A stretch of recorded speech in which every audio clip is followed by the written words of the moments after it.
a URI, what does that mean? Well, it stands for upper respiratory infection. So the cause of a URI, the vast majority of the time, is a virus.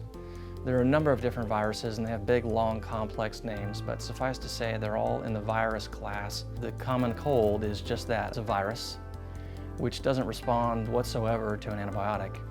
A patient may come in thinking that they need an antibiotic, and I can talk to them and reason with them and tell them, here's why, here's what I think's going on.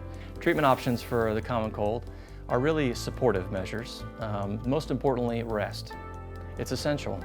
The longer you try to push through this, keep going to work, keep exercising, not sleeping well, all these things affect your immune system. So even if I put you on the big gun, broad spectrum antibiotic that a lot of folks tend to use, chances are it's not going to change, your symptoms.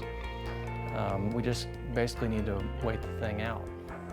So the risks with an untreated URI are primarily that it could potentially progress to a bacterial infection. The risk on the flip side, though, is overtreatment of an infection that's a viral infection. So if we go with a whole population and they've all got the common cold and we start giving everybody antibiotics, the problem is that you'll bump off a lot of the bacteria that everybody has on their bodies all the time, including in your digestive tract. The problem is that you don't get them all. So the ones that are left are much more resistant to that same class of antibiotic. Then they proliferate.